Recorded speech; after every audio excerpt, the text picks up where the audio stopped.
Decía que primero quería como contar un poco cómo surge esta propuesta de conversatorio por parte del Departamento de Pedagogía. Cuando nos invitan a conversar acerca de los vínculos educativos a la profe María Paulina y a mí, aún estábamos en la universidad antes de toda la coyuntura del aislamiento, teníamos pues una intención inicial que era poder compartir algunas ideas que hemos construido sobre este tema desde dos espacios: el Grupo de Investigación de Conversaciones entre Pedagogía y Psicoanálisis y el Colegio Académico de Psicopedagogía. Sin embargo, pues conversando, nos dimos cuenta que la situación actual nos lleva a pensar otras cosas, ¿cierto? Y precisamente queríamos como definir cuáles de esas elaboraciones podrían ser pertinentes para conversar hoy y precisamente pues ir encontrando posibles maneras de sobrellevar estas nuevas formas de sostener los vínculos entre estudiantes y maestros y en algunos casos incluso inaugurarlos, pues a muchos nos ha correspondido iniciar con grupos desde cero, desde la primera clase, ¿cierto? Sin tener un previo contacto. Este momento histórico nos invita a reflexionar sobre estos otros modos de estar en el mundo mediados por herramientas digitales y no solamente por lo que conlleva el uso de estos medios en la educación, sino por todo lo que causa en todos los niveles de la vida misma, una situación de pandemia y confinamiento, una situación que nos confronta con la fragilidad de los cuerpos, que nos recuerda que estamos de frente con lo incierto todos los días, enfrentándonos con lo nuevo, con nuevas informaciones, nuevas demandas, y además de todo, pues con una amenaza afuera segura que nos causa mucha angustia de enfermar o que el otro cercano se enferme. ¿Cómo nos sentimos en medio de estas incertidumbres? ¿Qué ha suscitado todo esto en nosotros como seres humanos? ¿Cómo vamos sosteniendo la vida cotidiana, los hábitos, las rutinas? ¿Cómo ha impactado nuestra vida personal y profesional todo esto que nos pasa? Son algunas preguntas que pensamos para traer hoy en este espacio en el que también queremos que ustedes puedan participar, que pueda circular la palabra de todos los que nos acompañan hoy. Consideramos que hablar de esta experiencia, transmitir esta experiencia que es siempre singular, nos va a permitir justamente poner sobre la mesa cómo nos estamos arreglando con esta situación, qué nos hemos inventado, sin muchas garantías, lo hemos dicho, para sostenernos. Así pues que la propuesta que traemos es que inicialmente la profesora Paulina y yo vamos a contar un poco sobre lo que hemos pensado por estos días, es decir, cómo nos ha atravesado esta situación a cada uno en particular. De esta manera, pues vamos a poder encontrar en nuestras intervenciones acentos diversos, puntuaciones o reflexiones compartidas, y yo creo que de eso se trata, de resaltar la singularidad, de recordar que cada sujeto responde a la contingencia de una manera distinta, que no se puede pensar que vamos a traer pues con esto que vamos a decir hoy una receta, una fórmula mágica universal que nos diga cómo proceder.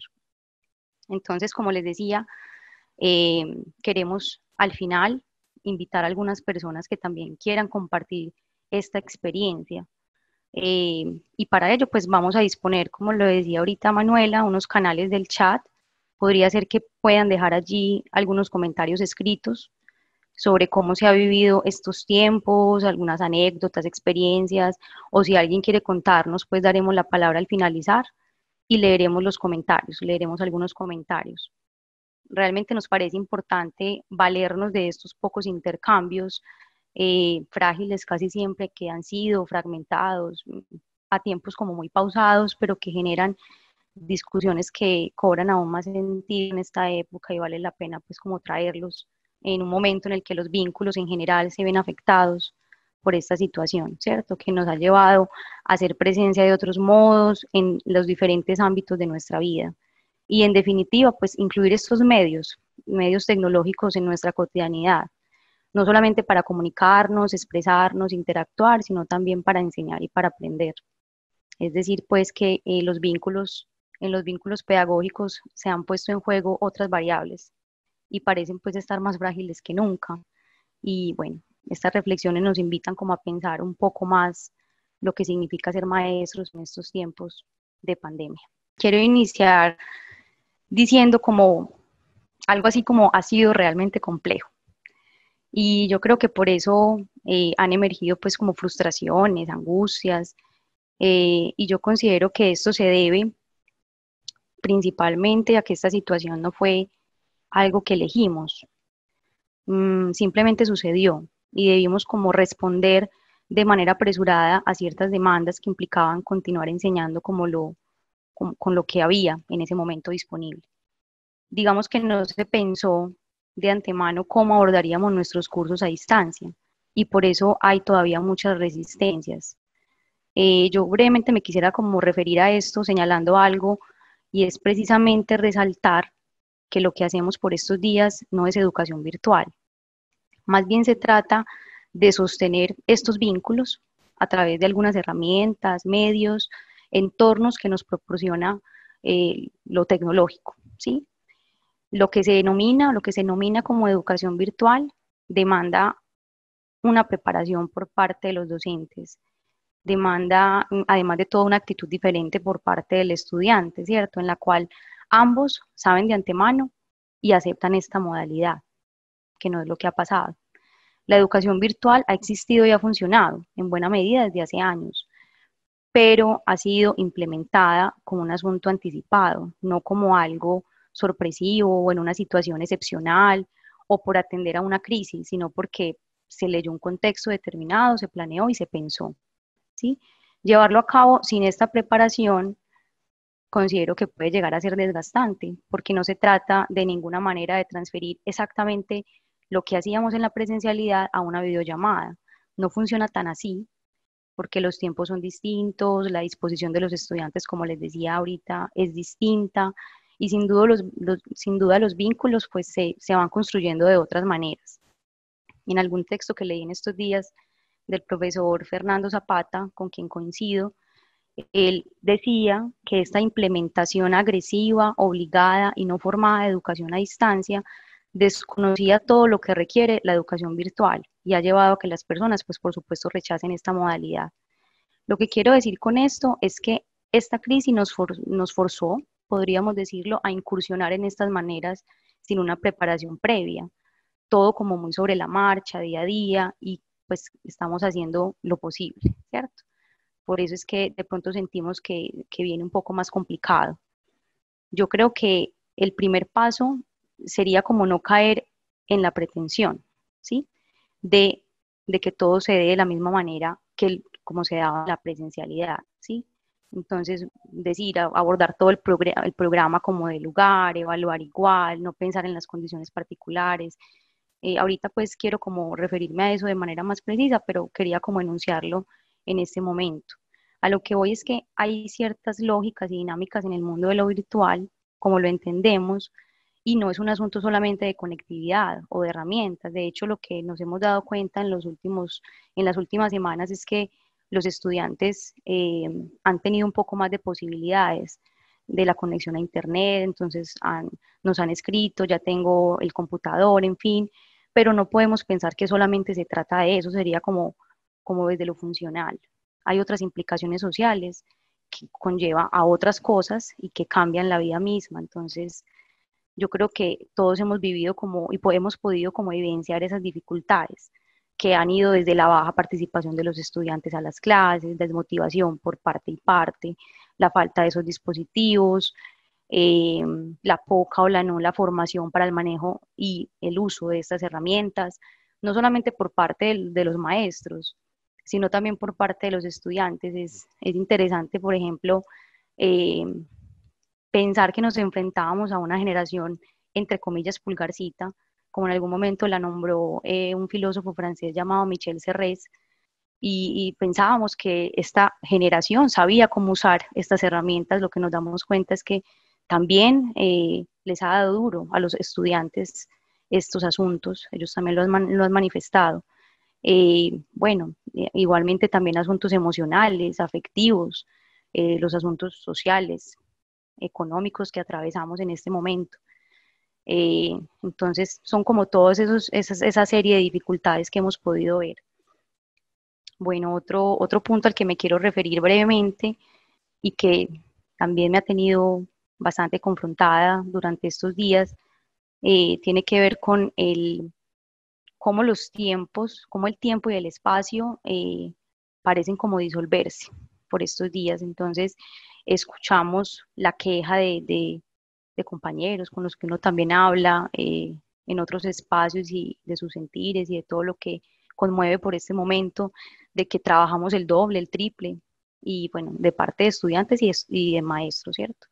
Sumado también a que a veces se parece como minimizar el trabajo desde lo virtual.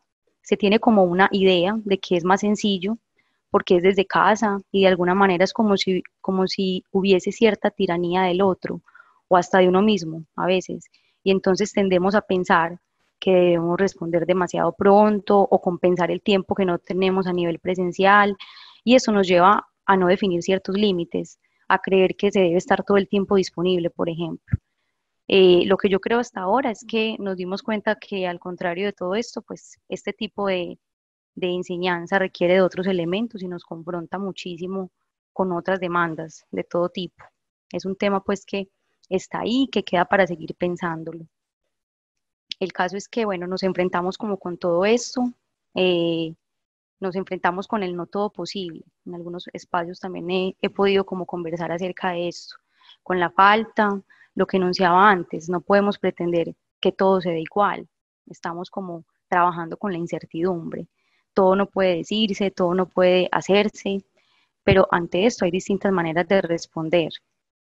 Pienso que en medio de la imposibilidad que existe en todo vínculo social, en este caso particular en el vínculo educativo, y que puede evidenciarse justamente cuando el ideal educativo falla o no marcha, se trataría entonces de ver una manera que pueda encontrar una relación con un imposible, en donde se hace necesario trabajar, donde se deje ver una esperanza y no implique pues para el docente una actitud que lo lleve a una renuncia de su función. Más o menos como explicando lo anterior, pienso que ante el encuentro de lo imposible con lo imposible, el ser humano puede responder de varias maneras, ¿sí? Una de ellas es la impotencia, justamente. El sentimiento de impotencia yo podría como explicarlo como ese no, como un no poder llegar al acto, más bien como un quedarse quieto, un resistirse, bueno, un stand-by, como uno podría decir. Pero lo que interesa ahora no es señalar solamente la imposibilidad, sino reflexionar sobre cuál sería de esa manera, cuál sería como la mejor actitud frente a esta imposibilidad, lo cual nos lleva a contemplar una forma de responder que no es precisamente hacer nada, ¿sí? Lacan lo decía en algún momento, quedarse sentado en el sillón no es seguramente la mejor posición para cernir lo imposible.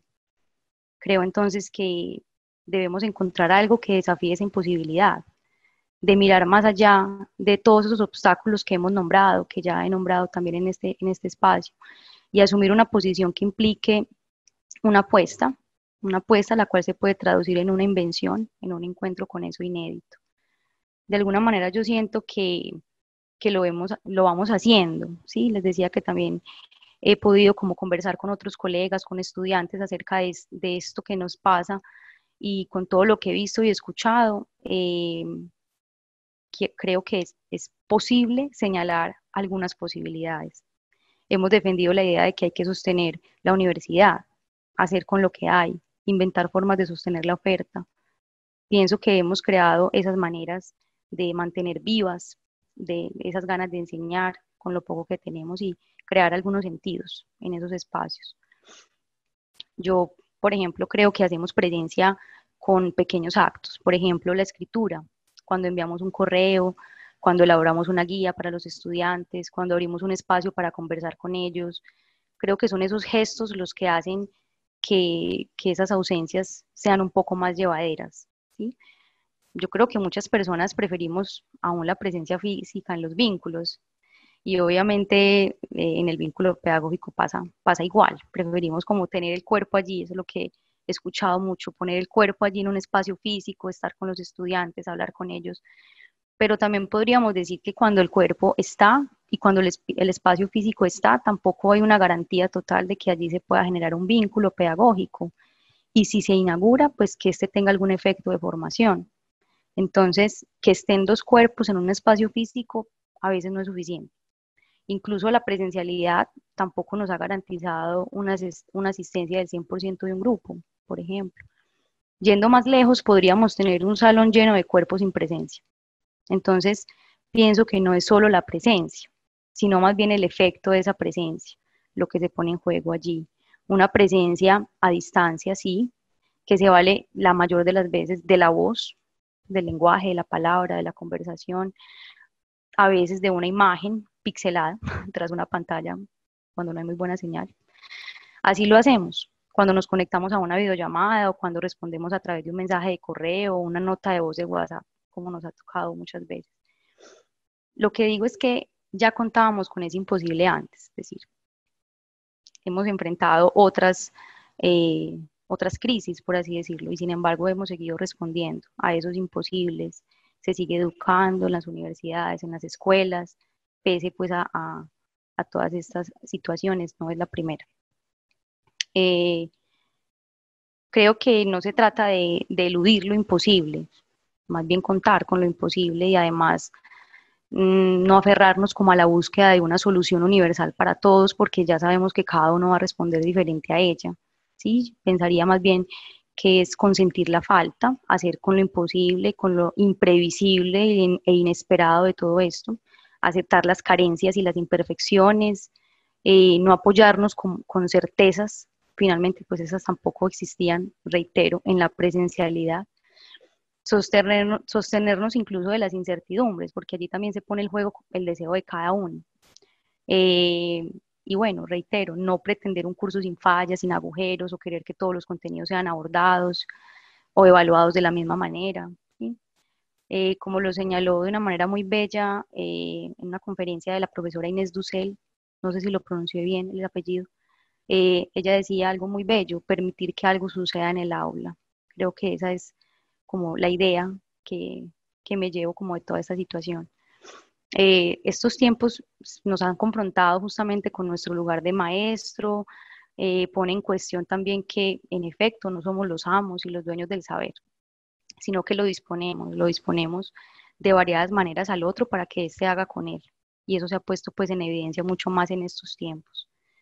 Ya como para ir cerrando, un maestro convencido de su elección, de tener pues como su deseo puesto en ese acto de educar, puede acompañar al estudiante en ese camino de la construcción de su propio deseo también.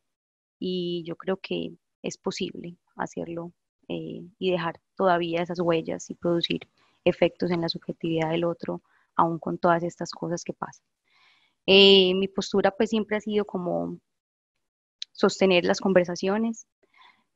Por estos días pues ha sido fundamental precisamente ese contacto. No ha sido tan importante avanzar frenéticamente en un programa o evaluar. Creo que también las condiciones de la universidad, particularmente, eso ha sido pues difícil, pero creo que es necesario seguir manteniendo la universidad abierta de estas maneras posibles, no solamente, como lo decía, avanzando en los cursos, sino también hablando con los estudiantes, ¿cierto?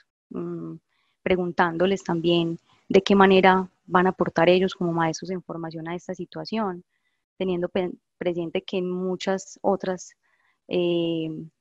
muchas otras carreras, por decirlo así, se ha hecho presencia, ¿cierto? En estas clases, por ejemplo, lo que hago con los estudiantes es preguntarles sobre eso, qué tienen que decir frente a lo que pasa, qué les pasa, cómo se sienten, ¿cierto?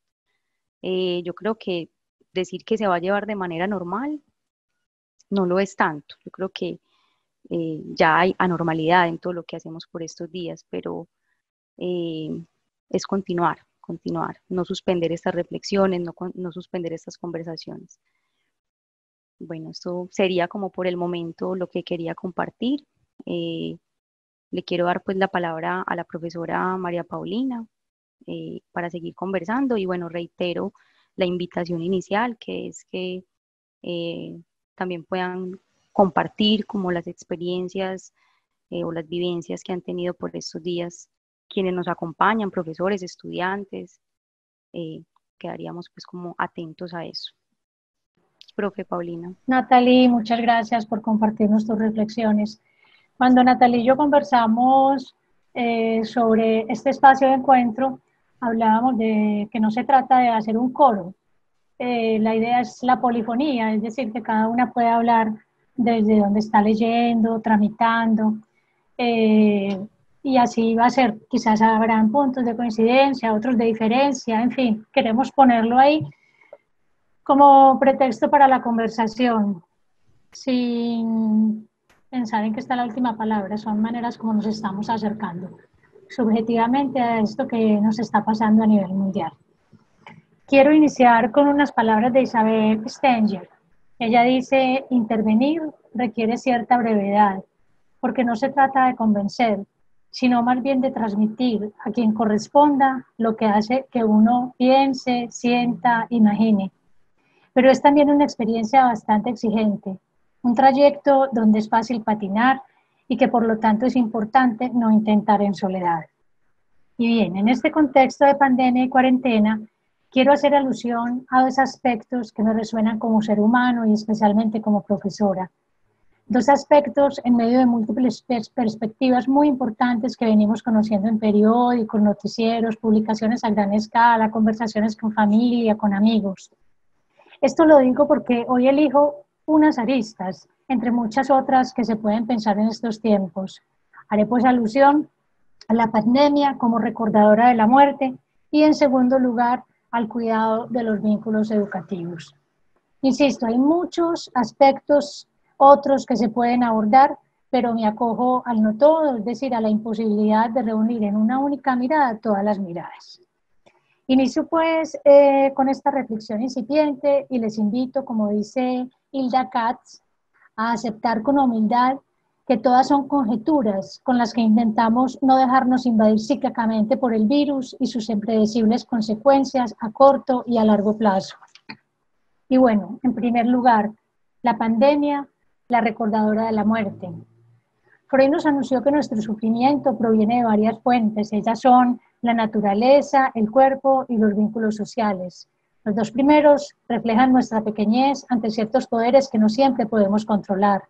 Poderes que nos exponen a los desastres de la naturaleza, a la vejez, a las enfermedades y a la muerte. Y la tercera amenaza, paradójicamente, es la de los vínculos sociales, los cuales deberían ser fuente de constante bienestar, pero sabemos que eso no es así.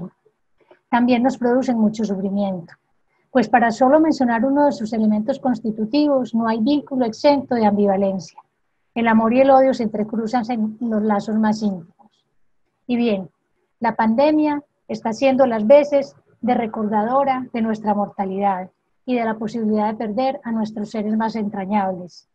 Ninguno de nosotros sabe si va a ser contagiado por el virus y cómo va a responder nuestro cuerpo a esa invasión.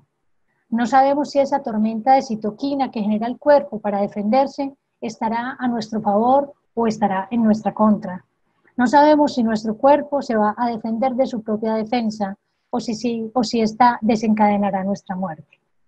La pandemia entonces nos recuerda a cada instante nuestra fragilidad. Y esto es angustiante en mayor o menor medida para cada ser humano. Cada uno responde como puede. Su presente responde con lo que de su pasado lo habita. Con esos duelos no resueltos, con el terror al no saber, con el terror al saber, con algún desgano vital, en fin, nunca frente a un evento, por duro que sea, todos respondemos de la misma manera. Estamos pues frente a una gran incertidumbre que se le suma a la precariedad misma de nuestros saberes frente al sentido de la vida y de la muerte. Anoto acá, frente a la incertidumbre hemos estado siempre, quizás ahora hay una exacerbación muy fuerte. Castoriadis nos dice que la vida implica la precariedad del sentido en continuo suspenso, la precariedad de los objetos investidos, la precariedad de las actividades investidas y del sentido del que las hemos dotado. Pero la muerte, sabemos también, implica lo sinsentido de todo sentido. Y bien, la pandemia nos toma con lo que cada uno ha podido hacer con estas precariedades de su vida, con los sentidos que ha podido inventar y con los que se le resisten. Y también esta pandemia nos pone frente al sinsentido de todo sentido, es decir, frente a la muerte. Rosa Montero, escritora española, acudo a la literatura, creo que son buenas compañías en este tiempo. En su texto, El cadáver de Héctor escribe: la muerte es algo tan grande y tan inmanejable, sobre todo para los que nos quedamos aquí y tenemos que lidiar con la inaudita desaparición de un ser querido, que nos vemos obligados a buscar trucos defensivos. Subrayo esa palabra preciosa, trucos defensivos. Otra escritora, ya colombiana, Piedad Bonet, escribe un libro inspirado en una poeta del sur de América y lo pone Tretas del débil. Podríamos llamarlo más bien tretas del frágil. Quizás el débil me suena un poco amoral, entonces haciendo resonancia con nuestra fragilidad, las tretas, los trucos del frágil. Aguda recomendación venida de escritoras. Freud nos dice que los escritores, de una manera breve y de una manera muy bella, logran nombrar lo que muchas veces desde el ámbito de la academia nos podemos demorar quizás años en decir. Y bien, ¿qué es un truco? Un truco puede ser una trampa, un engaño, un artilugio que se utiliza para lograr un fin. Los magos hacen trucos para crear realidades. Los trucos engañan nuestros sentidos, pero también los alivian. Entonces, con Rosa Montero decimos: necesitamos trucos defensivos frente a la muerte, es decir, frente al sinsentido de todo sentido. Algo que a nivel psíquico nos permita crear realidades que nos hagan llevadera la vida y también lo real de la muerte. Ya Freud en un texto de 1932 nos había anunciado, nos había dicho que hay varias maneras como los seres humanos se las arreglan con el displacer e intentan buscar placer. Podríamos decir que son algunos de los trucos defensivos a los que él hace alusión. Algunos evitarán los vínculos porque para ellos son fuente de gran sufrimiento. También está el someter a la naturaleza a través de la ciencia, digamos que nuestro ensalmo moderno, ya de manera matemática, lo estamos viendo ahora, el ensalmo esperado es el saber que la ciencia debe construir en este momento. También evitar el sufrimiento del cuerpo a través de sustancias como el alcohol y las drogas serán para unos sus trucos, para otros el trabajo de pensamiento, el estudiar, el saber, el investigar, el escribir, el enseñar. También está el arte, también está el animismo y las religiones, los cuales no podemos desdeñar. Y creo que cada uno quizás en mayor o menor medida tendrá algo de eso con sus rituales personales, no confesados, con sus creencias, en fin. Y está el otro de ya no evadir el vínculo, sino de buscar el amar y ser amado. Sin embargo, estos trucos defensivos que hemos inventado no nos curan de nuestra fragilidad, pues no erradican el sufrimiento y mucho menos resuelven el sinsentido de todo sentido.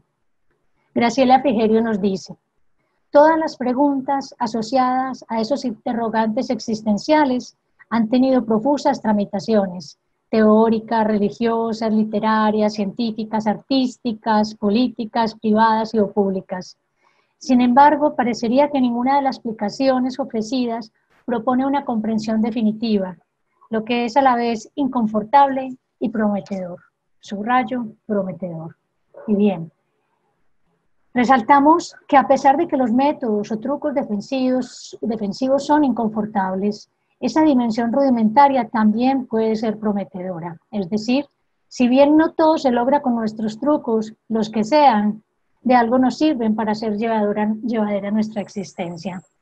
En este momento evoco una conversación que tuvo García Márquez con la mamá. Él iba a hacer un viaje muy largo y la mamá le dice a él que por favor le dé el itinerario de salida y de llegada. Y él dice que para qué, y ella le dice que para prender una vela. Y él dice: ¿y eso para qué sirve?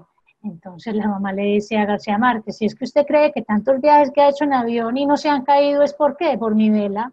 Son sus trucos defensivos, cada uno se los inventa. Por tanto, frente a esa precariedad del sentido, debemos construir tretas.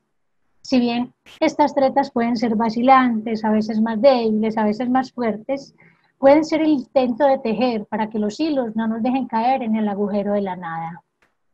Nos dice Freud que nuestra actitud hacia la muerte tiene un fuerte efecto en nuestra vida. Y dice: si quieres soportar la vida, has de estar dispuesto a soportar la muerte. De tal modo, soportar la muerte será una condición para soportar la vida. Ambas entonces necesitan de soportes, tanto en el sentido de contenidas como de sobrellevadas y aceptadas. En ese sentido, quiero compartir dos testimonios, dos posiciones frente a la vida y frente a la muerte que me ponen a pensar. Son dos respuestas frente a situaciones muy adversas, como lo es la Segunda Guerra Mundial, que me resultan profundamente conmovedoras. La primera, el primer relato. Janusz Korczak, judío y psiquiatra, renuncia al ejercicio de la medicina para dedicarse a la pedagogía, especialmente al cuidado y a la educación de los niños huérfanos. Durante la Segunda Guerra Mundial, tras la ocupación de Polonia en 1941, fue enviado junto a muchos de otros judíos al gueto de Varsovia. Él allí se hizo cargo de la casa de huérfanos en la cual vivían 200 niños. Allí se ocupa del cuidado de ellos, de la enseñanza cotidiana y de la alimentación. Incluso en esa época, en medio del gueto, los amigos le proponen que abandone esa casa y se esconda en la zona área de Varsovia, a lo cual él se niega. Él quiere seguir acompañando a los niños. El 18 de julio de ese año pone en escena una obra teatral preparada con los niños. Ellos interpretan el drama El cartero del rey de Tagore, el cual por demás estaba prohibido por la censura nazi. La pieza representa a un niño enfermo, encerrado en su habitación, que muere soñando que corre por el campo. Korczak dice que eligió esta pieza pues es necesario aprender de algún modo a morir serenamente. El 14 de agosto de 1941, Korczak, los educadores y los niños son conducidos a los campos de concentración de Treblinka. Allí, días después, todos ellos son conducidos a las cámaras de gas. Segundo relato. Rita Levi, judía, italiana, neurocirujana, vive también los estragos de la Segunda Guerra Mundial y la persecución de los judíos. Así, cuando las leyes raciales de la Italia fascista le impedían seguir con sus investigaciones, ella se esconde y monta un laboratorio en su propia casa para proseguir sus estudios sobre el sistema nervioso. Esta mujer, muchos años después, luego de haber consagrado su vida a una sola pregunta de investigación, se gana el Premio Nobel de Medicina. En su autobiografía, ella escribe en un libro que además tiene un título muy bonito que se llama Elogio de la Imperfección. Nos dice: muchas veces me he preguntado cómo pudimos dedicarnos con tanto entusiasmo a estudiar esta cuestión de la neurobiología, cuando los ejércitos alemanes ocupaban Europa sembrando muerte y destrucción y amenazando con aniquilar la mismísima civilización occidental. La respuesta está en la desesperada y en parte inconsciente voluntad de ignorar lo que ocurre, porque la plena conciencia nos habría impedido seguir viviendo. Para Rita, ignorar sería quizás no estar todo el día ocupando su pensamiento en la muerte. Y bien, parece que tanto para Janusz Korczak como para Rita Levi, los tejidos ya tejidos, es decir, sus pasiones, pero también lo que decidieron continuar hilvanando, les sirvieron de trucos defensivos para no morir antes de tiempo, o como dice una profesora del Departamento de Educación Infantil, para darle su lugar a la muerte. Un tercer relato, pero nacido en este tiempo que estamos viviendo, hace contrapunto con el anterior. Mariana Enríquez, una escritora de cuentos de terror, responde a la solicitud que le hace una revista sobre su respuesta como escritora a la pandemia. Ella responde: como persona que trabaja con el lenguaje, debería colaborar en la discusión pública, pensando, escribiendo, interpretando. Pero cada día que pasa, pensar en esta pandemia se convierte en una neblina pesada. No veo, estoy perdida, apenas alcanzo a distinguir mis manos y las extiendo.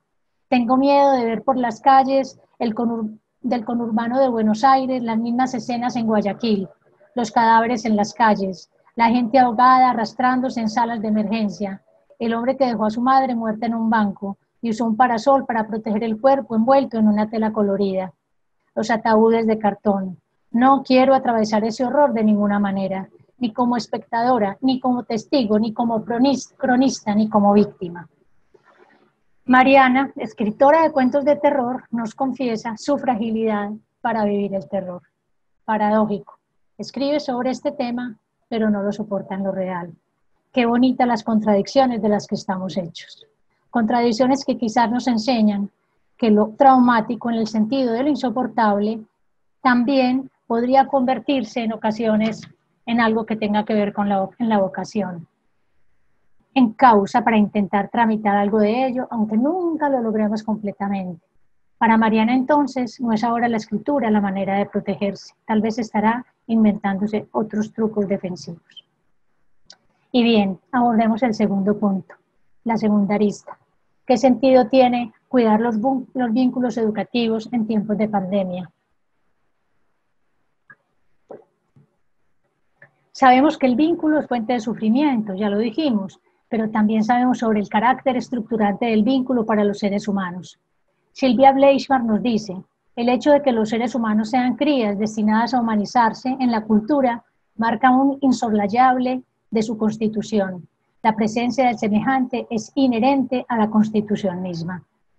Y en este proceso de humanización nos dirá Freud que la función de los educadores frente a los jóvenes es instilarles el goce de vivir y proporcionarles apoyo, despertar intereses por la vida de afuera y del mundo.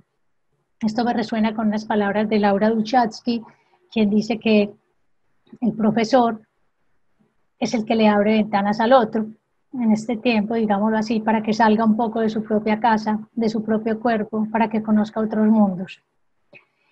Así las cosas, el vínculo educativo alienta poco a poco, gota a gota, el disfrute de vivir. Tal vez porque no se nace con ese disfrute. La biología no alcanza. Se precisan los vínculos para despertar el deseo de vivir. Y en ese sentido me pregunto si el cuidado de los vínculos educativos puede ser nuestro truco defensivo como profesores y como estudiantes frente a la precariedad del sentido, frente al cual nos exponemos de manera tan fuerte en esta pandemia. Freud hace un estudio sobre la psicología de las masas y nos dice que es la ruptura de los vínculos, de los lazos, la que genera el pánico. El pánico es un estado psíquico que exacerba en el sujeto un profundo sentimiento de desamparo y un desanudamiento de los lazos, y del desanudamiento de los lazos adviene un sálvese quien pueda. Algo de ello estamos viendo por esta época en lo que vemos en la pugna por conseguir respiradores, ventiladores, mascarillas. Un país se lo quita a otro, interrumpe la negociación, como algo de ese orden de un sálvese quien pueda. De tal modo no es el peligro el que genera el pánico, sino la ruptura de los lazos. Por tanto, los lazos pueden ser trucos defensivos para hacerle frente a situaciones que evidenciamos como peligrosas. Recuerdo un libro autobiográfico de una mujer judía, Edith Eger, llamada La bailarina de Auschwitz, quien permaneció en ese campo de concentración mucho tiempo. Y ella nos cuenta que si algo la sostuvo con vida fue el poder permanecer junto a su hermana todo el tiempo.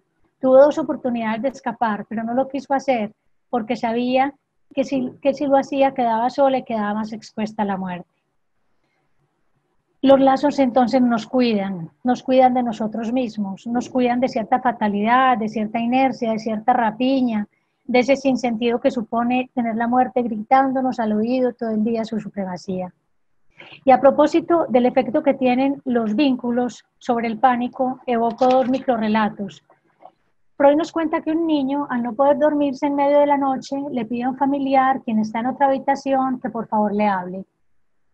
El familiar le pregunta que para qué le sirve que le hable. Y el niño responde que si lo hace, se va a sentir menos solo. Este microrrelato nos permite pensar varios asuntos. La presencia, en este caso, es la de una voz que le transmite al otro, tú no estás solo en el mundo. Y este gesto, aparentemente insignificante, tiene efectos de pacificación. Como vemos, la presencia para este niño no supone ni siquiera ver al otro. La voz hace de soporte al vínculo y agujerea un sentimiento de desamparo. Una pregunta que quiero dejar abierta para que la pensemos es, ¿qué es la presencia en el vínculo educativo? Si necesariamente se hace presencia a partir del cuerpo, o de qué otras maneras hacemos presencia. Otro pequeño relato alude a un recuerdo infantil de Cortázar, en el cual narra su angustia de niño cuando se despierta por el canto matinal de un gallo en un cuarto donde está completamente solo. Él recuerda su llanto de auxilio y las palabras y explicaciones que recibe del otro, las cuales, como bálsamo, finalmente lo calman, como bálsamo. Así las cosas, la voz y la palabra son actos que pueden pacificar. O como dice el poeta Juan Ros, el oficio de la palabra, más allá de la pequeña miseria y la pequeña ternura de designar esto o aquello, es un acto de amor. Crea presencia. Ahora bien, no es la voz de cualquier persona, es la voz de alguien con quien se tiene un vínculo amoroso. En educación llamamos a ese vínculo transferencia, la cual supone que al otro se le aprecia y se le da un lugar, se le reconoce. Frigerio nos dice que sin transferencia no hay transmisión. Entonces la voz del profesor en un vínculo donde haya transferencia podrá a lo sumo tener efectos de pacificación, de animación, de compañía. Pero tal vez ello no nos pasa con todos los estudiantes que estén en nuestros cursos, pues me atrevo a decir que en algunos casos no se ha logrado tejer el vínculo. El vínculo se teje de manera misteriosa, es un entrelazado de subjetividades que conlleva imagos, recuerdos, ideales, suposiciones de saber. Por lo tanto, si la voz del otro, en medio de la oscura noche, no nos pacifica, el problema no será la materialidad de la voz. Tal vez se trata de que el vínculo no se alcanzó a tejer o aún está por ser tejido. Reconozco que también los vínculos no son estables, pasan por múltiples avatares y aún ya tejidos se pueden debilitar o pasar por tiempos de extraña hostilidad. Así las cosas, la transferencia no es solamente amorosa, también en ella se manifiesta el odio. Quizás ello nos ayude a comprender momentos de hostilidad que vivimos con nuestros estudiantes, para quienes en cierto momento nuestra voz deja de tener efecto de pacificación. Leí en el Facebook de una profesora de nuestra facultad, quien publica periódicamente unos fragmentos muy bellos de las conversaciones con sus pequeños alumnos. Un relato que tuvo hace poco. Uno de sus alumnos está muy bravo y no quiere hablar con ella. No sé si se sienta traicionado por la profe al tener que estar confinado en su casa. No sabemos a nivel imaginario cómo está viviendo la cuarentena. Y podríamos decir que esos odios también hacen parte del vínculo, que el vínculo no es solamente depositario del amor. También con esos odios debemos trabajar. La profe, ante la negativa del niño, estaba muy bravo con la profesora, le dice a la mamá que por favor le mande un mensaje al chico y le dice a ella, démosle tiempo para que se calme y dígale que cuando esté más tranquilo, si quiere, podemos volver a hablar. Es su respuesta. Bien, sabemos que el vínculo no se inaugura por el hecho de que haya un grupo de estudiantes frente al profesor, bien sea en el contexto del aula o en la virtualidad. Puede suceder que en cualquiera de esos dos escenarios se despliegue un monólogo, mientras el estudiante ocupe su mente en otras cosas. Entonces, yo creo que tanto en el aula como en la virtualidad estamos frente a lo enigmático de la enseñanza y el aprendizaje o de la transmisión. ¿Qué transmitimos? ¿Qué le llega al otro? ¿Qué hace el otro con eso que recibe? No todo lo recibe, a veces quiere, a veces no quiere, como lo trabaja muy bien Graciela Frigerio en su texto sobre la transmisión. Entonces el vínculo necesita de la transferencia, la cual se debe cuidar día a día. Eveticio nos dice que el vínculo se tiene que reinventar, es una invención no asegurada por ser de la especie humana, no asegurada por estar en el aula, diríamos no asegurada por cumplir citas en la pantalla. En estos días la jefa del Departamento de Educación Infantil de nuestra facultad me comparte un relato muy bonito, con permiso de ella lo voy a contar, y es un niño que no quiere más clases virtuales con su profe. Su profesora, al percibir el desgano del pequeño, lo llama por celular. Y con ese gesto, quizás mínimo gesto, quizás insignificante en apariencia, se reactiva en el niño sus ganas de seguir encontrándose con la profesora y los compañeros. ¿Hasta cuándo? No sabemos, pero es un gesto que ayuda a cuidar el vínculo.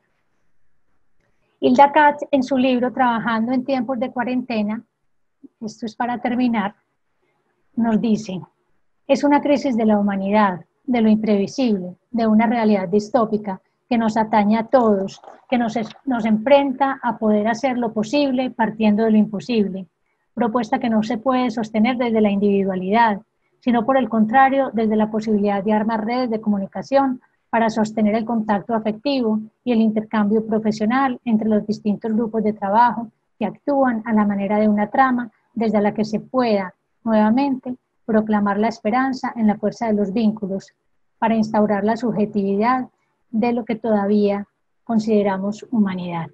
Bueno, muchas gracias por la presencia, abrimos la conversación, rico conocer también sus relatos, sus reflexiones. Se trata de compartir, estas, como decía, son miradas, son puntos de vista para acompañarnos en este tiempo. Bueno, Natalie, entonces nos va a acompañar para dar la palabra. Gracias. Muchas gracias, profe, por tu intervención, por estos relatos que nos inspiran, bueno, nos llenan como de esperanza para continuar. Bueno, la idea entonces es abrir la conversación, como les decía ahorita al inicio, si quieren escribir sus experiencias, también sus relatos, o si quieren tomar la palabra, la idea también es que podamos conversar. Hasta el momento hay dos preguntas, una pregunta en el chat y una intervención de una profe.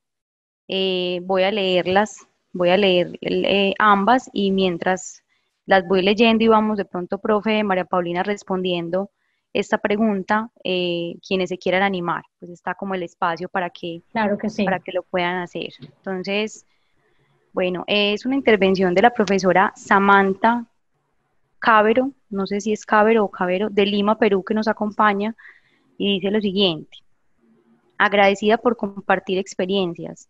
Soy profesora de educación inicial, especial, en tiempos de pandemia. Mi reflexión con referencia a la enseñanza virtual para los niños de educación especial es el vínculo y compromiso que se ha incrementado y fortalecido con la familia. Es significativo.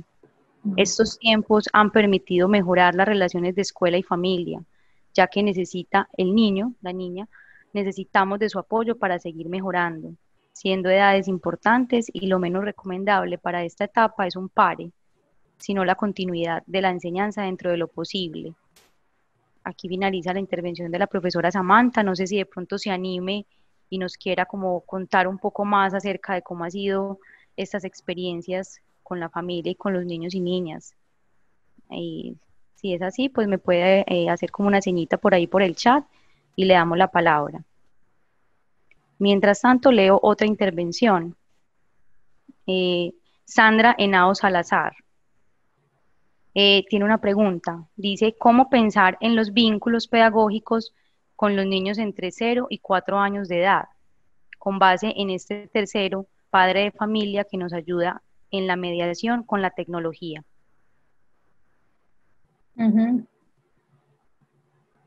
Bueno, hasta ahí está esa intervención, esa pregunta y una nueva pregunta también en el chat.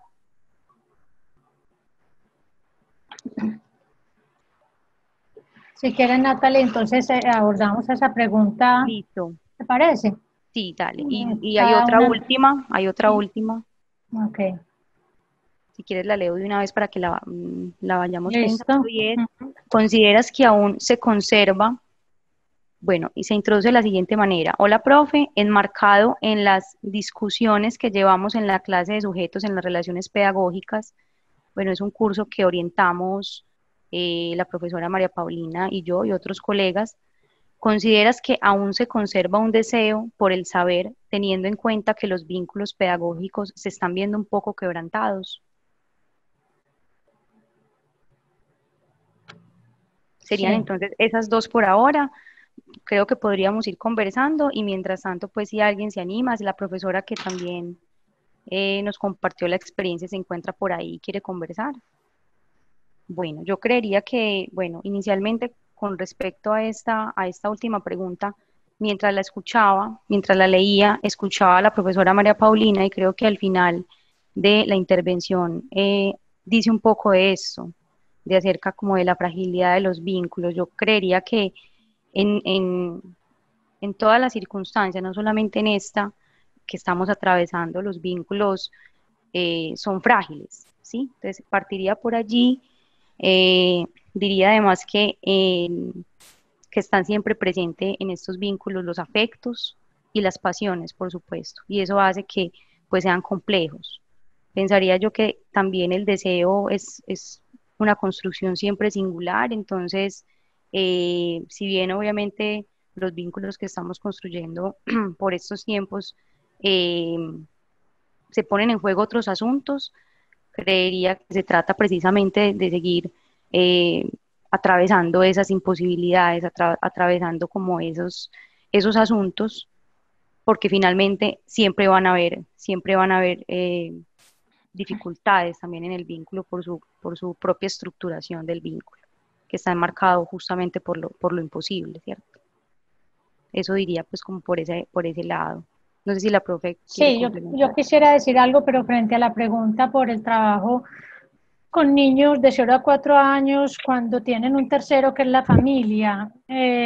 Yo ahora estuve mirando algo de la participación, sé que aquí hay muchas personas que trabajan con niños y niñas que tienen mucho más elementos que yo para aportar. Me gustaría mucho que nos contaran algo sobre esta experiencia. Lo que yo puedo decir allí es que la escuela sirve, nos ayuda en ese proceso de separación del niño y de la familia. Tomando la palabra de Duchatsky, no solo es ventana, es puerta para un niño, la posibilidad de salir, de estar con otros, de estar con otras figuras de autoridad, con otros que lo acompañan, con otros quienes puede tejer afectos, con los semejantes, con todo lo que se despliega allí con el par. Y esto, en este momento de cuarentena, eso está suspendido. Eh, y yo creo que eso es una situación compleja. Pero también creo que en medio de la complejidad hay muchas invenciones que se están haciendo. Yo he escuchado unas que son de mucha incomodidad, asuntos incómodos, pero también unas invenciones maravillosas, donde sí tienen que estar muy presentes los padres cuando los niños son muy pequeños, y se las inventan, tanto el profesor como el padre, para sostener, digamos, esos espacios de enseñanza, de encuentro, como el que les contaba ahora, que me compartía la profesora Sara Flores, el relato del niño. Pues la profesora habla con la mamá es la que le cuenta que el niño no quiere hablar con ella. Es decir, ahí se hace parte también como de ese cuidado del vínculo con el niño. Eh, entonces, bueno, yo creo que es un trabajo yo creo que lo que estamos viviendo son experiencias donde vale la pena vivir para después contarlo. O sea, estos son relatos inéditos. Y los que están viviendo la experiencia, me parece importantísimo que nos las cuenten, que las escriban, qué están haciendo. Sí. Sí, profe, yo creo que cuando leía la pregunta también pensaba quizá como en las cosas y esos pequeños gestos, como tú también lo enunciaste en tu intervención, esos pequeños gestos con la voz, ¿cierto? Cuando hay transferencia y cuando esa palabra vale para el otro. Entonces, también hay que tener como presente eso. Es muy importante la transferencia, pero además también eh, unos pequeños actos. Por ejemplo, recordaba ahorita mientras hablabas en uno de los grupos que oriento, una chica muy angustiada me dice, yo no tengo computador, mi señal, pues mi conexión a internet es muy mala y lo que debo hacer es irme enseguida donde un vecino, donde puedo coger de pronto un poco de señal, él me da la clave del wifi y yo me conecto a través del celular. Es la única manera que tengo para ver los correos, para bajar los materiales de la clase, pero yo quiero seguir y yo quiero saber si se puede. Nos inventamos un montón de cosas para que ella pudiese continuar hablando mucho, mucho por ese medio de WhatsApp, notas de voz, ni siquiera la llamada muchas veces era posible porque se caía todo el tiempo. Me dijo que, no, que su celular, por ejemplo, no contaba con un editor de texto, que era difícil porque él tenía muy poquita capacidad, entonces ni siquiera podía elaborar sus trabajos en Word o en algún otro editor de texto. Entonces me dice, puedo entregarle el trabajo por acá, por WhatsApp, y lo escribió todo por ahí, por el chat, y me lo envió. Entonces yo creo que uno dice, bueno, en otro momento, pues, ¿cómo podríamos ver esto? Pero yo pienso que de eso se trata también. Y además de todo que está ese deseo por aprender de esta estudiante. Son como esos relatos. A propósito de lo que dice la profe, pues vamos a estar llenos de esos relatos después. Van a quedar como para la posteridad. Pienso que son esos pequeños gestos también los que se hacen y bueno, los que queremos también que ustedes nos puedan compartir en este momento. Por acá la profe Samantha me dice que está gustosa de compartir. No sé si te doy la palabra, profe, entonces y nos cuentas. Saludos, buenas tardes, ¿no? Aquí de Lima, Perú. Yo feliz, tuve la oportunidad de estar en la Universidad de Antioquia en el mes de enero, la oportunidad también de conocer a la señora, a la profe María Paula, ¿no? Sí. Y bueno, pues, y siempre con la promesa de volver, pero bueno, la vida nos da sorpresas, ¿no? Sorpresas de que estamos nosotros como profesores, estamos aprovechando al máximo y ver el lado positivo, ¿no? Yo ahorita me encuentro trabajando con mis chicos de manera virtual como todos, pero es un caso muy especial en cuanto a los niños de educación especial y preescolar, ¿no? Porque muchas veces ellos en todos los casos necesitan un apoyo, porque no es el hecho de sentarlos frente al computador o frente a la pantalla del televisor, porque ahora está también en mi país ofreciendo la enseñanza vía TV, pero no es lo mismo porque no se trata de sentarlos frente a una pantalla y que se hable y luego pues no hay como que solamente el niño está de manera inerte y recibiendo, pero yo no sé si lo está recibiendo bien. En esos casos se necesita a una persona siempre al lado. Yo les hablo de niños regulares, entre comillas, ¿no? Y porque no sabemos de ese grupo quién necesita un mayor apoyo. Ahora, en el caso de educación especial, es mucho más necesario el apoyo constante de papás, ¿no? O de la persona que le apoye. Hoy en día, los papás también están haciendo teletrabajo en casa y muchos de ellos contaban con una persona de apoyo en casa que los ayudara con el niño, con la niña, y muchos de ellos también han ido a hacer su cuarentena a casa, ¿no? Y los papás se han visto muy abrumados emocionalmente, no han sabido, y es entendible porque a todos nos agarró esto de sorpresa, no avisó, y hemos tratado en lo posible de hacer una alfabetización también con los papás, ¿no? El vínculo con el niño estaba dado. Afortunadamente es un grupo, en mi caso, de que yo ya lo traía de otros años, ¿no? Y tuve la oportunidad por lo menos de esos 2 niños o 3 niños que entraron nuevos al aula, de establecer un vínculo por lo menos del mes de febrero y marzo, que a mitad de marzo, porque todo se paralizó en marzo, ¿no? Claro. Hubo un vínculo con ellos, ¿no? Me gustaría, nada va a cambiar el que yo en las mañanas pueda yo cantarles una canción y ver cómo se emocionan, porque ellos relacionan mucho el espacio donde yo les canté la canción por primera vez y el espacio donde yo me encuentro ahora y cómo nos encontramos, ¿no? Entonces, verlos como su carita, como muchos niños no tienen lenguaje verbal, pero sí el físico, entonces yo veo cómo ellos se sorprenden y ver esa aceptación de que están sintiendo casi lo mismo que sentían cuando yo estaba frente a ellos y los podía abrazar, y los podía acariciar, ¿no? Y les podía mostrar, ellos podían tocar el títere y todo lo demás, interactuar con ellos. Casi lo mismo, porque no es lo mismo, ¿no? Estamos ahorita intentando como colegio, ¿no? Vemos la forma de que es muy probable que no regresemos a aula este año, que todo se dé de manera virtual, ¿no?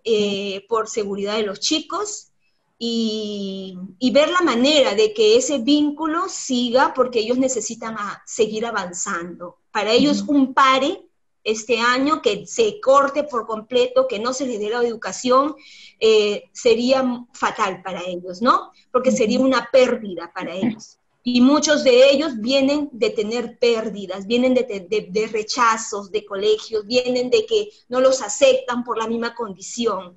Entonces, dejarlos sin educación de manera virtual, porque también es cierto que a muchos niños especiales no pega la enseñanza virtual, no pega, por más que uno intente, no pega. Entonces, ese grupo, ver la forma de cómo te podemos ayudar, pero que también pueda seguir avanzando, ¿no? Pueda seguir avanzando. Y el otro grupo de que sí está adaptándose, ¿no? Aunque sea 5 minutos, esos 5 minutos aprovecharlos y tratar de ver cómo te puedo seguir apoyando en aquellas competencias y seguir desarrollando esas habilidades que tú las tienes, ¿no?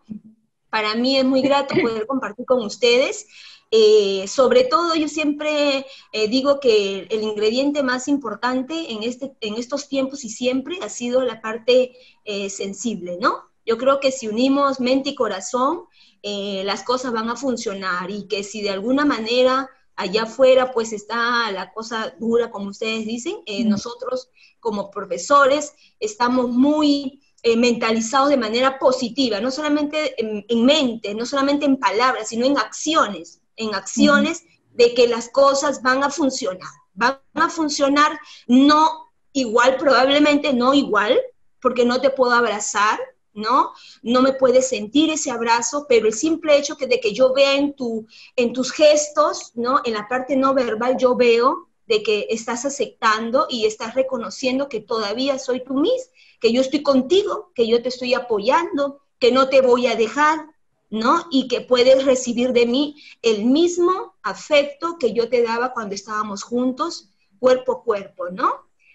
Gracias por la oportunidad, sigamos avanzando, sigamos aprendiendo, porque estamos aprendiendo, desaprendiendo de lo que ya sabíamos, adaptándonos, ¿no? Y reaprendiendo nuevas formas, y con el único fin de que, para los chicos, pero también nosotros lo necesitamos. No hay que ser así orgulloso y decir que no, nosotros los necesitamos. Yo necesito estar con ellos, los necesito porque es parte de mi vida.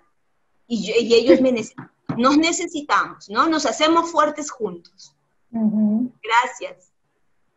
Samantha, muchas gracias. Qué rico que nos hayas compartido tu experiencia. Gracias a ustedes, gracias a ustedes. Sí, esas son, yo creo que todas las experiencias que no estaban escritas antes.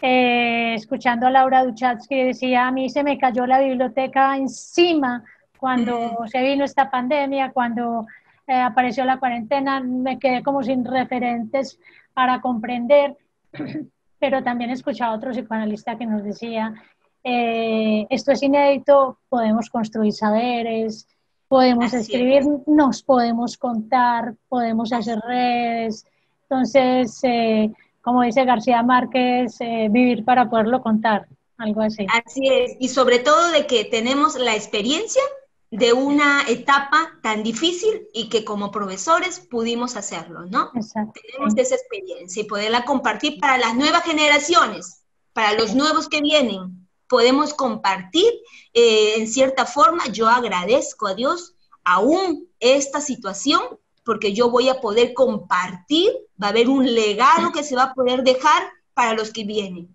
¿no? Sí. Muchas gracias, Samantha. Gracias, por gracias a compartir. usted. Seguirá quedando entonces, quedará para la posteridad, como lo hemos dicho. Quiero privilegiar como la conversación, entonces voy a darle la palabra a Laura Palacio Giraldo. Si se encuentra por ahí, entonces cuéntanos.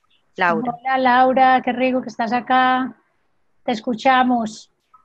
Yo quería compartir un relato corto de una experiencia que vivo muy a menudo con uno de mis niños. Yo trabajo con niños de 5 años y tengo uno en particular que yo me reúno con él en la mañana y en la tarde, y él en la tarde siempre quiere que yo me quede con él.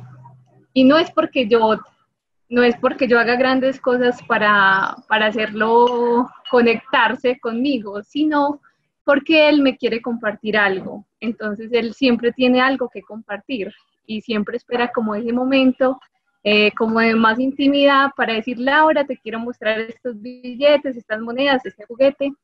Y a partir de eso, pues he podido como comprender que los niños no solo necesitan escucharnos, también están pidiendo ser escuchados y como que con la escucha basta. Y la escucha ya hace como un trabajo gigante y abona mucho el terreno, a veces como tan desolado de este tiempo. Entonces es como ese llamado también a ofrecer la escucha. Obvio que hay que ofertar muchas cosas, hay que disponer recursos como fascinantes también para ellos, hay que pensarnos las propuestas como que construimos para orientar esos encuentros, pero sin escucha no hay lazo posible. Entonces esa es como la experiencia que les quería compartir. Muchas gracias. Ay, Laura, muchas gracias. Muchas gracias. Dice, hola, agradezco las dos intervenciones, muy Sara, lúcidas y tranquilas, ¿sí? no, dale, perdón, no, que Sara ya tiene el audio activado pues también para darle la palabra enseguida. Listo, perfecto. Les cuento que mi herramienta básica para sostener el vínculo es la conversación. María Paulina deja una pregunta por la presencia. Me da la impresión de que la conversación es una superpresencia. A veces no importa si es virtual o presencial. Lo que importa, perdón, que es difícil aquí bajar el cursor.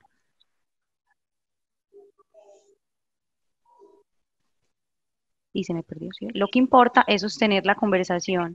Es lo que me ha pasado en mis cursos, es lo que me ha sostenido como profesor en medio de la cuarentena. Muchas gracias, profesor Marlon. Y bueno, le damos la palabra entonces ahora sí a Sara, y si ahorita, profe Marlon, quieres decir algo, puedes también tomarla después. Hola, Bueno, ¿me escuchan? Sí, Sara, ahora te sí, Sara. escuchamos. Bueno, no, pues primero agradecer lo que nos comparten. Todo esto ha sido medio accidental. Yo levanté la mano de manera accidental, pero sí estaba pensando como mientras escuchaba lo que se ha conversado, pues hasta ahora, los relatos que han traído otras personas también, todos esos fragmentos que nos compartió la profe Paulina. Y es que... Y justamente, pues retomo, digamos, lo que Marlon resalta, pero quizás en otro sentido, y es que la profe también pone la pregunta porque es la presencia, y la pregunta es qué es estar presente. Y no sé, me parece que educar, digamos, como con estas mediaciones, es igual pues es igual, yo no sé si aumenta la imposibilidad, pero lo que quisiera resaltar es que también están aconteciendo encuentros de orden extraordinario gracias a esto, y no sé, estaba pensando como en las interacciones con los niños más pequeños, que lo que he visto, digamos, en algunos casos, es que justamente, es decir, cuando yo podría hipotetizar algo sobre qué es la presencia, ¿no? Y podría responderlo con lo que Gabriela Dique reflexiona acerca de qué es la autoridad, y es si esos otros que están ahí importan para mí o no, ¿no?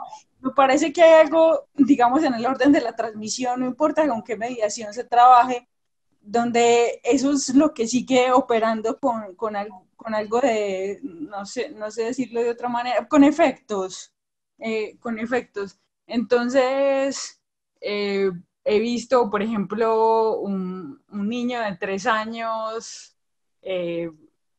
contando lo que la profe le manda, lo que está haciendo, porque justamente siente esa profe presente. Entonces, yo creo que la cuestión, digamos, de lo familiar, de lo endogámico, de que los niños no tienen esos espacios, me parece que de todas maneras tampoco están tan restringidos si hay un maestro presente, que hace una llamada, que construye algo para destinárselo a él. y que bueno, y yo creo que en otros escenarios, por ejemplo, en educación superior, en los espacios alternativos que tenemos de trabajo y de conversación, nos ha permitido darnos cita a un número de personas y no solamente por la cantidad, sino porque, es decir, hemos anhelado y hemos aspirado a estar juntos y este encierro que nos permite una disponibilidad y la mediación que permite que se conecte gente desde muchos lados, nos ha permitido también como coincidir y compartir. Bueno, son solamente unas cosas que quería subrayar respecto a las asociaciones que me suscitaron las cosas compartidas. Y también invitarlas que en el chat hay una intervención de Yeleni, no sé si ya la han visto. Gracias. Gracias, No, Sara. gracias, Sara, Sí, ya voy la de Yelén. mirando. Ajá, Está dale. bien. Bueno, Marlon, quisiera hablar entonces mientras le van activando el micrófono, voy leyendo otra experiencia. Esta experiencia es de Daniela Natalie, Loaiza. discúlpame, antes de que lo leas, quisiera decir algo, el comentario de Marlon, y es, Sí. él habla de una super conversación, no creo que se haya sido el tono, de pronto ni tuyo ni mío, por el contrario de lo que se está hablando y se interroga cómo hacemos presencia, es de ir poder compartiendo unos gestos mínimos, porque no son ruidosos, que le transmiten al otro, usted me importa. En estos días me comentaba una profesora que trabaja con niños, niñas de primero, que está publicando en su estado de WhatsApp, que muchos niños no tienen computador sino el WhatsApp, en el estado de WhatsApp publica trabajos de los niños. Y para los niños ese gesto ha sido todo un acontecimiento. A eso me refiero, a ese cuidado de los vínculos. No hemos hablado de súper conversaciones. Bueno. Bien, entonces Marlon, si ya tienes activado el micrófono, Sí. dale, profe. Hola Paulina, hola Natalia, hola a todos. Hola. Hola Marlon. Bueno, sí, agradezco.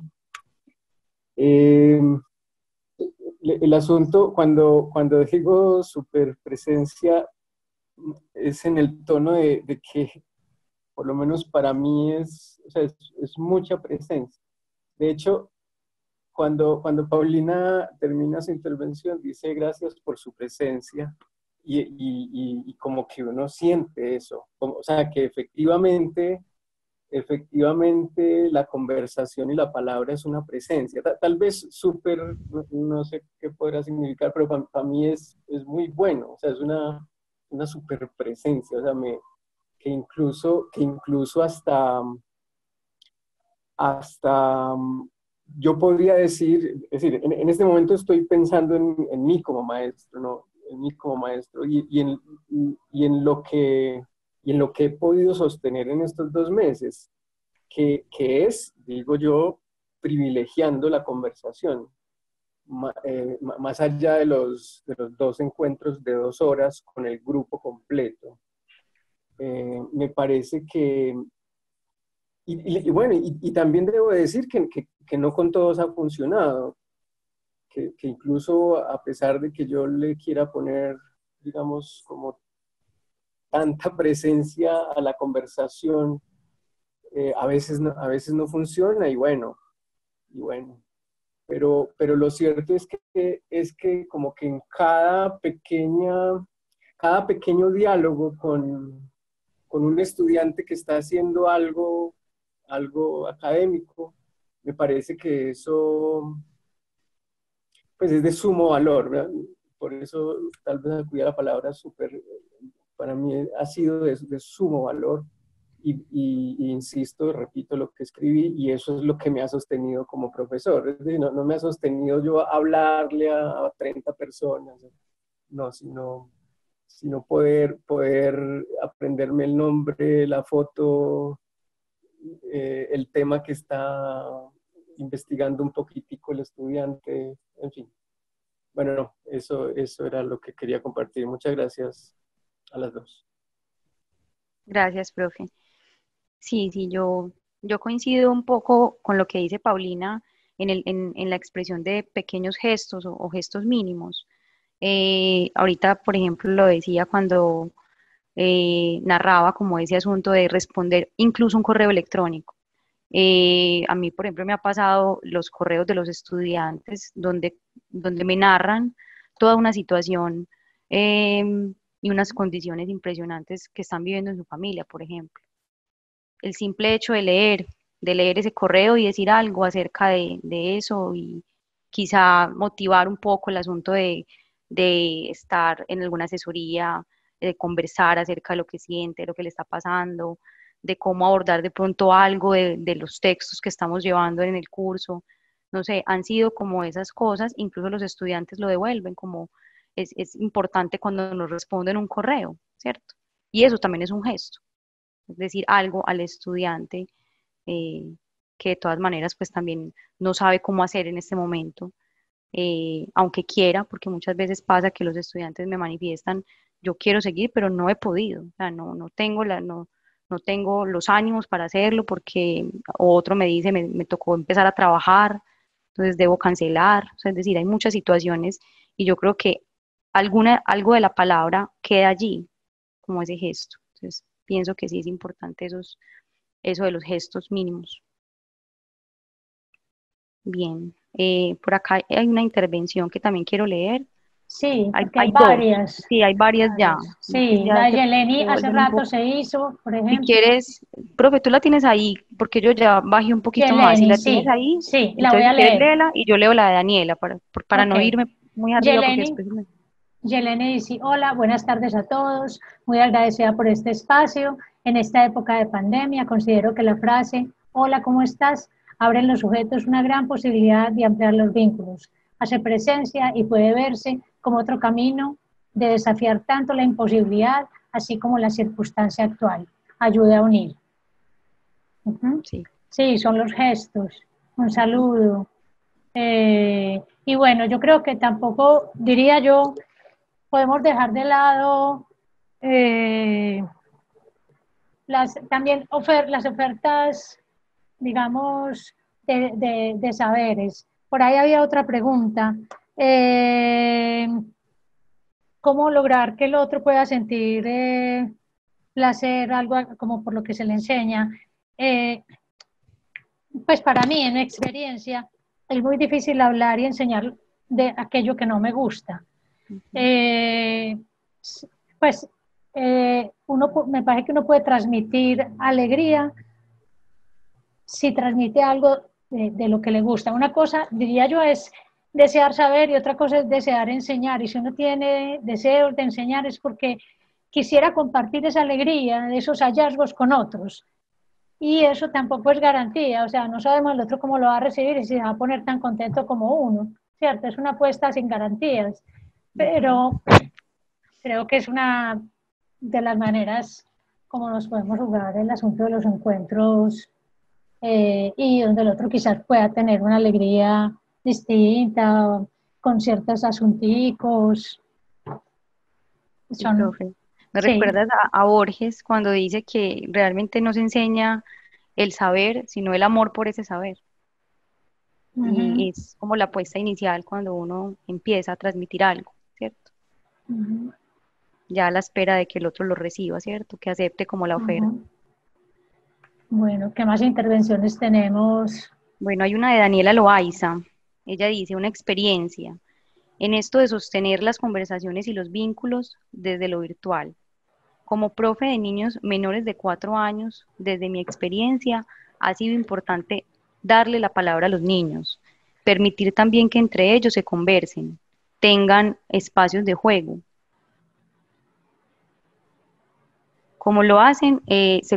¿Cómo lo hacen? Se comparten historias, imágenes, objetos que son de su interés y les permiten acercarse e interactuar con los otros.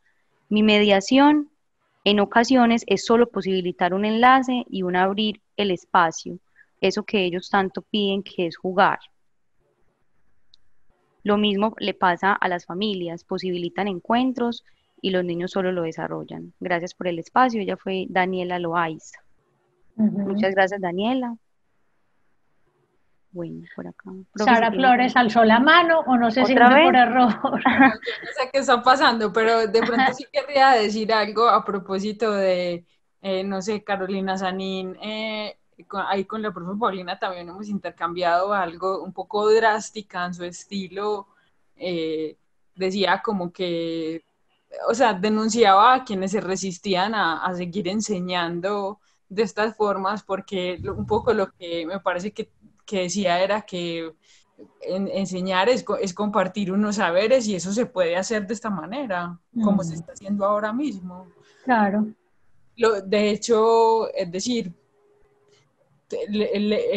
cuando uno lee está también leyendo lo que otro le compartió que escribió y para eso pues no necesita ningún salón ni un encuadre particular. Entonces quería destacar eso y juro que no vuelvo a levantar más. No, Sara, tranquila, lo puedes hacer. Bueno, Daisy Viviana dice que quiere compartir algo también, entonces adelante, Daisy.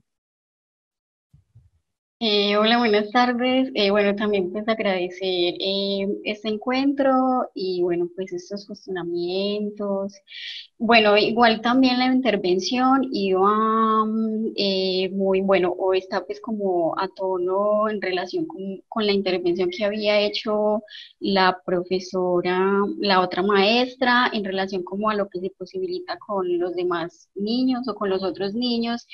Y bueno, creo que también esa puede ser como una arista, así como decía la profesora María Paulina, entre muchas otras, digamos, que se podrían, digamos, conversar, reflexionar, pero me parece muy importante, digamos, lo que se pone en juego con los pares, ¿cierto? En particular, digamos, con los niños de primera infancia, pues una de esas acciones o gestos ha sido también, digamos, un poco poder crear unos espacios para que ellos se encuentren. En particular, digamos, nosotros les preguntamos a las familias en casa qué habían hecho las familias, algunos, digamos, como para ayudar a los niños a mantener como, o sostener esos vínculos con sus profes, con sus compañeros. Y una familia en particular nos compartía cómo el niño había estado en un momento como irritable, angustiado, y ellos lo que hicieron, y preguntando también como por sus compañeritos, y ellos lo que hicieron fue indagar de manera pues como con su iniciativa los teléfonos de algunos otros compañeritos. Y entonces ellos, digamos, establecieron pues como unas videollamadas y ahí los niños lo que hacen es, digamos, pues lo que nos contaban pues como los papás era que lo que hacían ellos era, digamos, mostrarse el cuarto, los juguetes, contarse qué habían estado haciendo los últimos días. Entonces, el papá dice que eso, por ejemplo, igual también los padres hablaban entre ellos, se contaban cómo habían estado, pues digamos, pues como cómo han estado, digamos, llevando como este tiempo y que tanto a ellos como al niño les sirvió mucho, pues como para estar más tranquilo, digamos, como eso de reactivar, por ejemplo, como esos vínculos con sus amiguitos.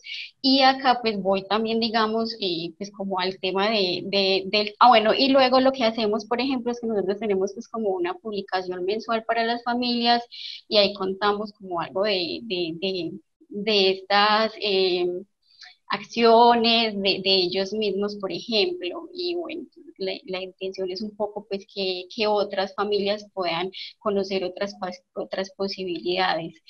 Y pues ahí también voy, digamos, al tema del colegio como tal, porque pues digamos, lo hacemos más es como desde la educación inicial, pero por ejemplo mi sobrino, digamos, pues él me dice que una de las cosas pues, mejores del colegio es el descanso, cuando está con sus amigos pues jugando fútbol, a él le encanta el fútbol, entonces cuando él juega, cuando salen al descanso y pues es momento de jugar, pues es una de las mejores cosas y en estos días pues ha estado, ¿cierto? Solo, mandando trabajos y yo creo que también eso es como una de esas posibilidades, ¿cierto? Algo para pensar en relación a cómo se va creando también, digamos, vínculos, no solo los vínculos educativos con los maestros, sino también con los propios pares.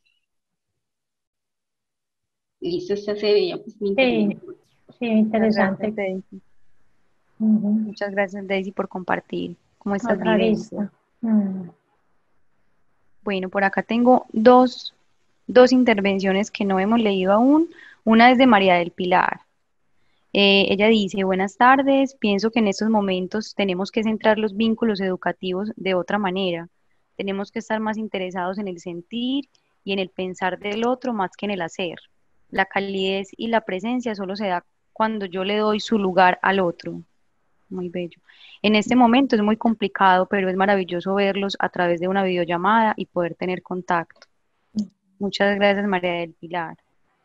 Eh, y hay otra intervención, pero no logro ver el nombre, no tiene como el nombre al inicio. Dice, hola, buenas tardes a todos, muy agradecida por este espacio. En esta época de pandemia, considero que, esa ya la habíamos leído, esa era la que leíste tu profe, ¿cierto? A ver, ¿cuál sería? Que la frase, hola, ¿cómo estás?, abre en los sujetos una posibilidad de ampliar los vínculos. Ujú. Hace presencia y puede verse como otro camino de desafiar tanto la imposibilidad así como la circunstancia actual, ayuda a unir, sí, esa Sí, fue la que nos dijo incluso Sara, sino que no veía el nombre sí. acá, por eso es que no la encontraba Ajá. con razón. Sí, Bueno, no sé, profe, si de pronto has visto alguna otra, creo que no se me escapa ninguna otra intervención. no, estoy mirando y Ya hablamos de lo del deseo que estaba en el otro lado, ¿cierto? Que es lo que ujú. acabamos de decir. Y aquí hay una última que acabaron de enviar de Marcela Ocampo. Buenas tardes, mil gracias por brindar este espacio. Considero que dentro de los vínculos educativos debe estar presente la compasión en términos de ponernos en el lugar del otro, para así sentir con ellos y poderles brindar diversas alternativas. Ujú. Bueno, profe, no sé si alguien más quiere decir algo o, profe, si quieres, vamos cerrando ya. Sí. No, bueno, muchas gracias por la compañía, por este espacio. Y quedan muchos relatos por hacer, muchas otras aristas por trabajar. Ya Viviana nos proponía una para pensar, eh, que la necesidad no solamente del vínculo de los chicos con el maestro, sino entre ellos mismos, con sus pares, en este tiempo. Y bueno, muchos otros, por ejemplo, todo este trabajo también que se abre qué está pasando en los vínculos educativos, en la enseñanza con los más pequeños. Ujú. Bueno, y habrá muchas cosas más que conversar, ¿no? Sí, Muchas gracias por la presencia eh, y, y seguiremos pensando qué es la presencia. sí. Sí, creo que, bueno, esperemos que hayan otros espacios como estos después, Ujú. ir como generando estos lugares.